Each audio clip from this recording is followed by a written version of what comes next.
Sur les morts, où on ne connaissait même pas les causes, où à l'origine ils ont tous été tagués Covidés.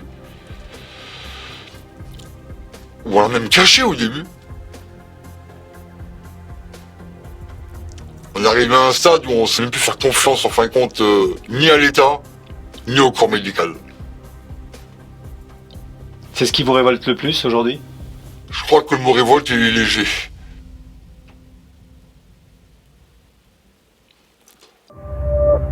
L'avantage avec un virus devenu soudainement pandémique grâce aux recherches de l'homme, c'est que beaucoup de situations deviennent un peu plus compréhensibles.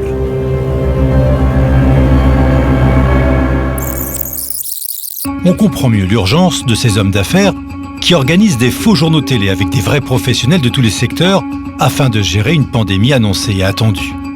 Un événement sous la gouvernance de Bill Gates et du Forum économique de Davos qui rassemble les plus gros industriels de la planète.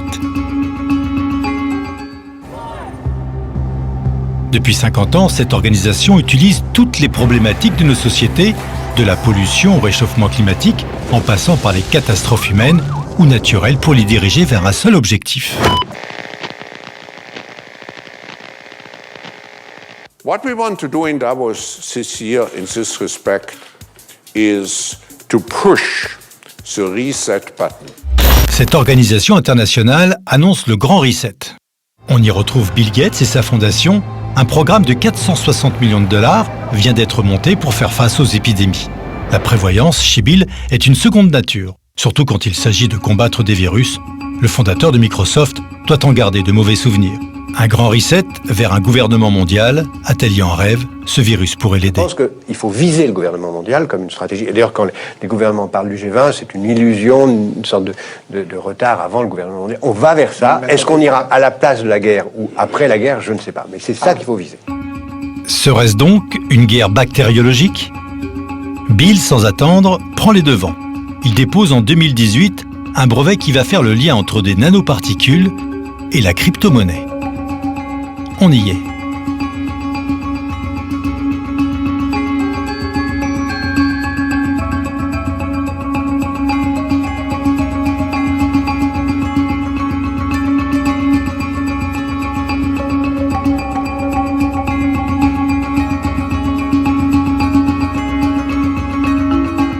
Pour que la crypto-monnaie puisse exister, il faut surtout que les capacités techniques de circulation soient mises en œuvre. Et donc, ce qui explique que, effectivement, il y a eu en particulier en France, à la faveur du confinement, des décisions de mise en œuvre rapide de la technologie 5G et de l'installation d'antennes 5G qui permettront en effet une circulation plus aisée de toutes ces données dématérialisées, parce qu'il faut se rendre compte qu'aujourd'hui la monnaie circule déjà partiellement de façon dématérialisée, mais pas totalement, et que pour générer une circulation dématérialisée totale, qui s'ajoutera à toutes les autres données dématérialisées non liées à la monnaie, comme par exemple les données de santé, eh bien, il faut des capacités technologiques, techniques, qui ne sont peut-être pas suffisantes encore à l'heure actuelle. Sans la 5G, il n'y a pas d'Internet des objets, ce qu'on appelle Internet of Things. Internet of Things, c'est le maillon essentiel des UN Sustainable Development Goals 2030, qui sont la base du Great Reset. C'est aussi simple que ça. Comprenez ce que ça veut dire. Donc ça veut dire que déjà, ils sont capables de tracer les activités corporelles et ensuite d'affecter la monnaie en fonction du fait des critères corporels qui auront été prédéterminés pour générer la monnaie. C'est-à-dire que là, on arrive à un contrôle total de l'individu, selon lequel, écoutez, si vous allez à tel endroit qui est interdit, vous n'aurez pas votre affectation monétaire. Si vous ne pratiquez pas tel exercice physique ou vous abstenez ou au contraire pratiquez tel exercice physique qu'il ne faut pas, vous n'aurez pas votre affectation monétaire. Tout va être, si vous voulez, robotisé. L'affectation monétaire va être robotisée en fonction de critères qui seront déterminés par ces entreprises qui contrôlent les données personnelles qui circuleront de façon dématérialisée. Donc là, on arrive quand même dans un système de contrôle intégral où je dois dire que la liberté va devenir un lointain souvenir et les individus n'auront plus la capacité d'autodétermination, non pas au niveau des États, puisque ça a disparu depuis longtemps, mais au niveau individuel et personnel. J'ai le vertige. Comment des hommes peuvent-ils imaginer des scénarios aussi tordus et en réussissant à corrompre toutes nos élites? Je décide de joindre une spécialiste des pathologies du pouvoir. Elle vit en Colombie, collectionne les doctorats. Après, ça devrait aider à éclairer ma lanterne. 20 ans à analyser les pathologies du pouvoir, d'abord via la philosophie et ensuite via la psychologie. J'ai fait un doctorat sur la représentation du temps dans la psychose. Il y a une constante dans l'histoire de l'humanité, c'est que ceux qui ont des privilèges, au détriment de ceux qui n'en ont pas, se sentent persécutés par ceux qui n'en ont pas, parce que ceux qui n'en ont pas et qui sont plus nombreux pourraient éventuellement se rendre compte qu'ils ont confisqué des privilèges et même, pourquoi pas les tuer. Et donc, ils organisent des complots contre ceux qui n'en ont pas. C'est l'histoire de l'humanité. C'est l'histoire de l'humanité. Sauf qu'il y a quelque chose d'absolument inédit aujourd'hui, c'est qu'on n'a pas le droit de le penser. Et que toute pensée sur cette question est criminalisée. On comprend mieux la précision de ces scénarios catastrophes avec des millions de morts imaginés par les Rockefeller et les Bill Gates. Des scénarios de milliardaires écrits avec la collaboration de scientifiques de renom, des prophètes qui n'auraient donc rien de prophètes. Et que dire aussi de cet article de M. Fauci, paru dans une grande revue scientifique, relativisant les conséquences d'une épidémie causée par un virus similaire, mais indiquant que les maladies graves qui en découleraient éventuellement seraient la conséquence de bactéries colonisatrices répandues.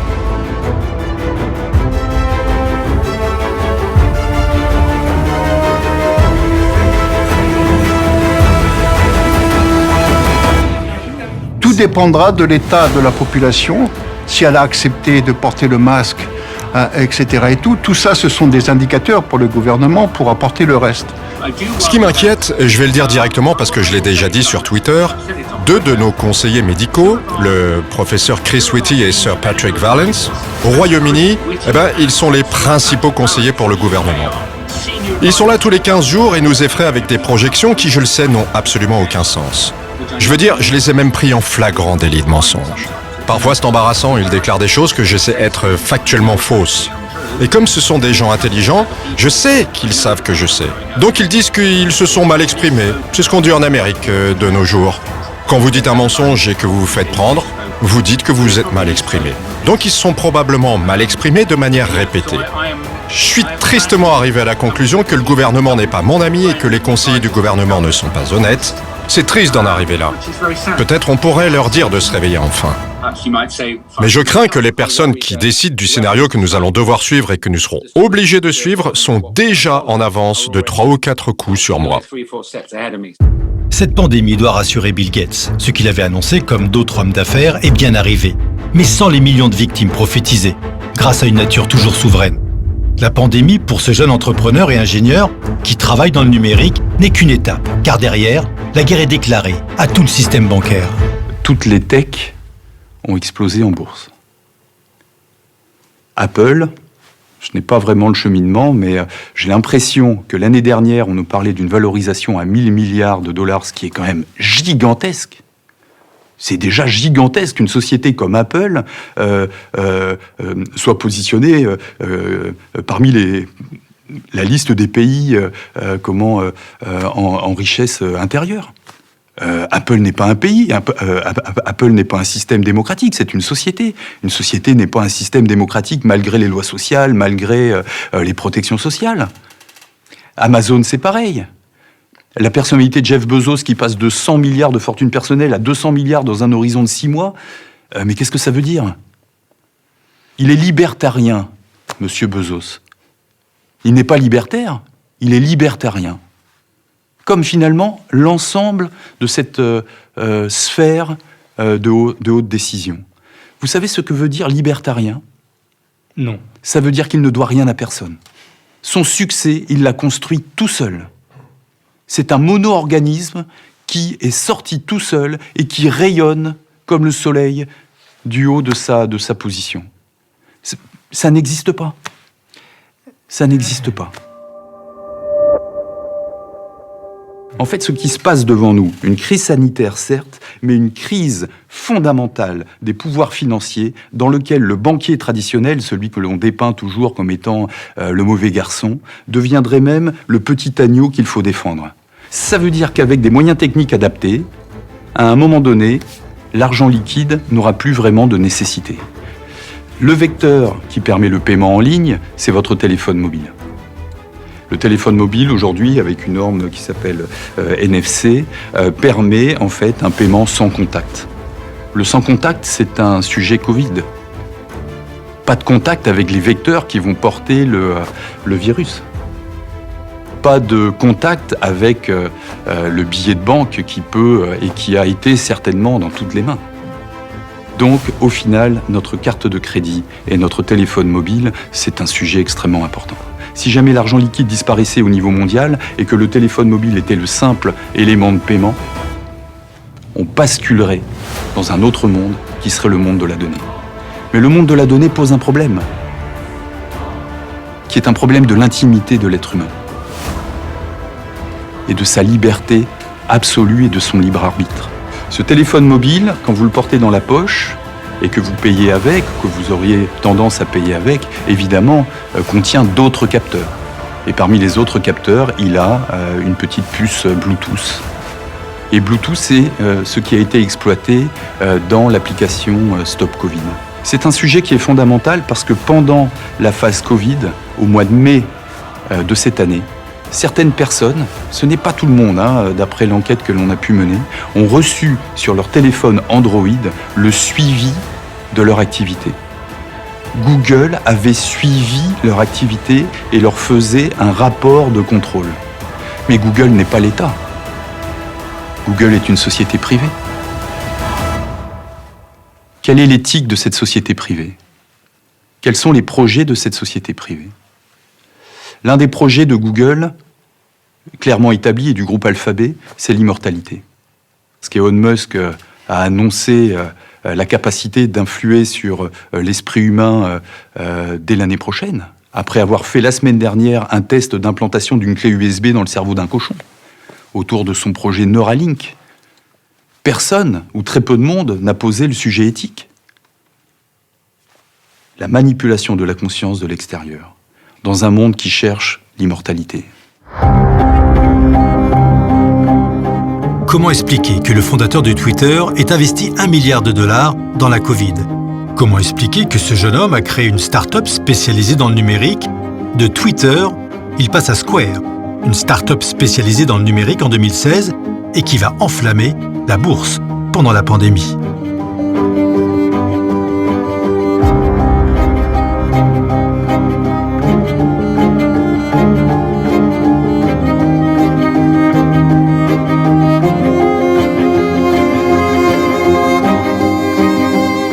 On a parlé de Google, on parle donc d'Eric Schmidt, qui est son dirigeant. On a parlé donc de Twitter et maintenant de Square avec son dirigeant.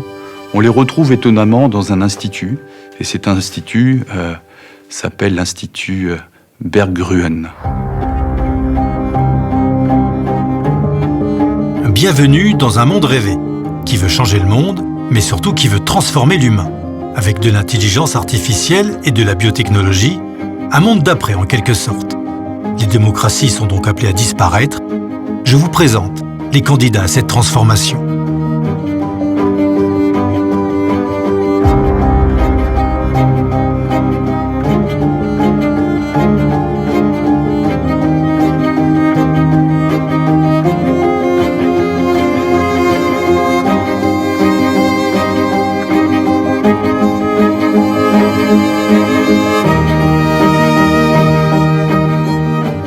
Là où ça devient vraiment embêtant, c'est quand le socle éthique, le socle moral, le socle de débat public est confisqué, avec cette notion qu'il y a des gens qui peuvent y réfléchir et d'autres qui vont le subir.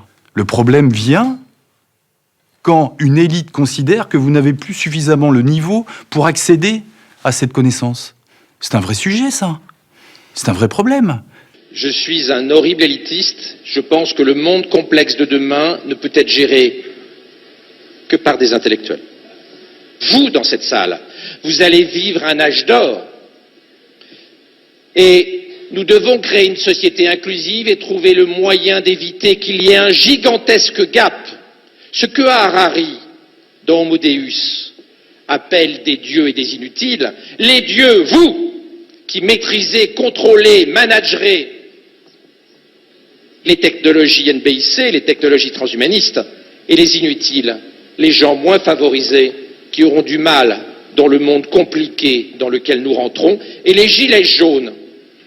C'est la première manifestation de ce gap intellectuel insupportable que nous sommes en train de créer entre les winners, les dieux d'Harari, et les losers, les inutiles.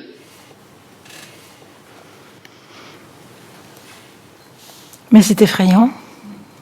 Médecin. Médecin. Je pense que Hitler ne disait peut-être pas les choses aussi directement. Les dieux, c'est vous. Donc, il s'adresse à nos futurs dirigeants. Et les inutiles, c'est nous, quoi. Donc, ça veut dire que c'est eux qui vont concocter les programmes pour décider de la façon dont on doit vivre, dont on aura le droit de vivre ou de disparaître, peut-être. C'est absolument effrayant.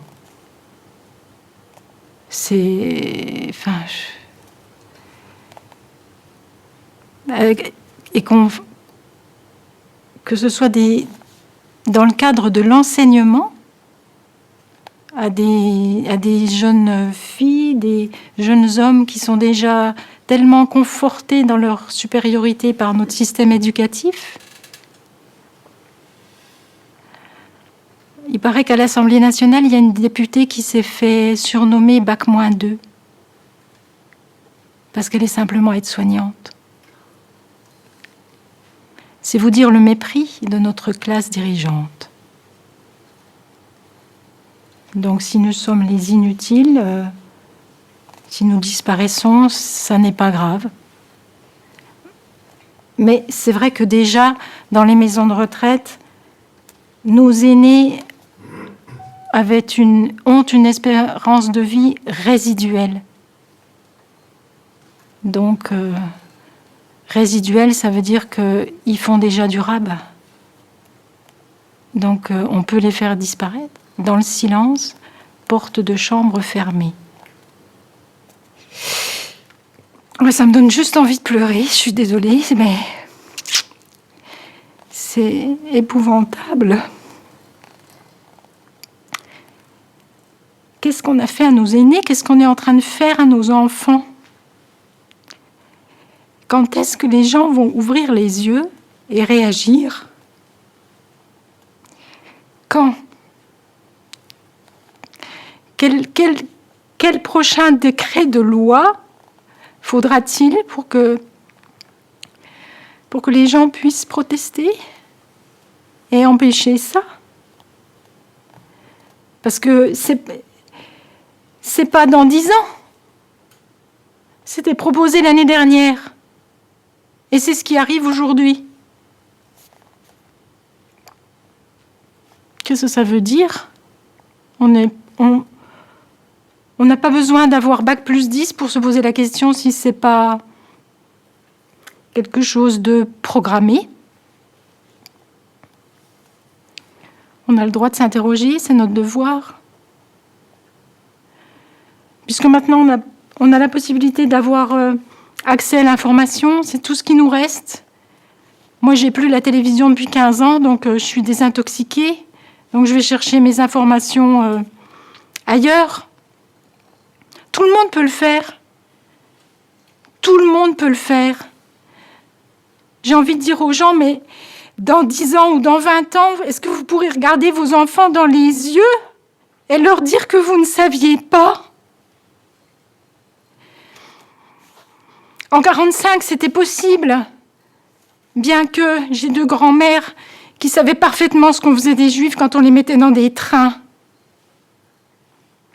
Elles ne disposaient pas de l'information dont on peut disposer aujourd'hui. Donc nos enfants ne nous croiront pas. Et nos enfants seront en droit de nous poser la question pourquoi on ne les a pas défendus. Voilà, c'est tout ce que j'ai envie de dire parce que c'est abominable. C'est tout. C'est juste abominable. Pardon.